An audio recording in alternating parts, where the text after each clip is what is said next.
အားလုံးပဲမင်္ဂလာပါ IT Learning and Sharing Channel မှာကြိုဆိုလိုက်ပါတယ်ခင်ဗျာဒီ channel လေးဟာဆိုရင်ဤပညာနဲ့ပတ်သက်တဲ့အကြောင်းအရာတွေကိုအမြဲမျှဝေပြီးသွားမှာမို့ Like and Subscribe ပြုလုပ်ထားနိုင်ပါတယ်ခင်ဗျာ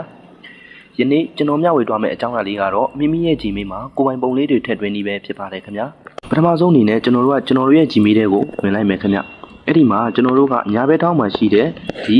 ကိုယ့်ရဲ့ Gmail logo ပုံစံလေးတွေကိုဝင်လိုက်မယ်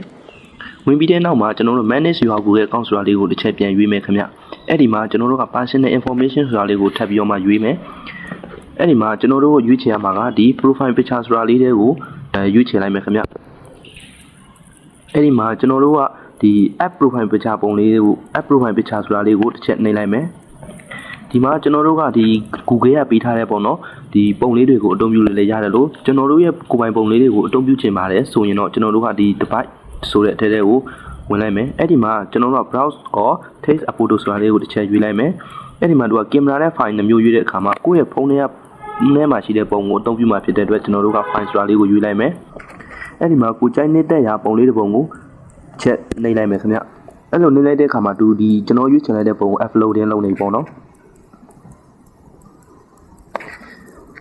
ဒါဆိုရင်ကျွန်တော်ဒီပုံတွေကိုကိုပြင်ကျင်လို့ပြင်လို့ရတဲ့အချုံချဲပြလို့ရပါတယ်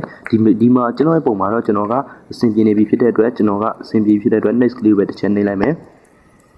အဲ့မှာ save profile picture လေးကိုတစ်ချက်ပြန်နှိပ်လိုက်မယ်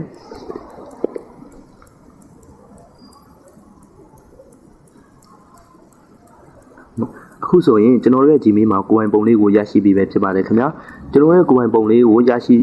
ရှိမှုရှိဟုတ်မဟုတ်ကိုကျွန်တော်ဘယ်လိုပြန်တွားကြည့်မလဲဆိုရင်ကျွန်တော်တို့ဒီမှာ back ပြန်ထွက်လိုက်မယ်ထွက်ပြီးရင်ကျွန်တော်တို့ကနေပြီးမှဒီ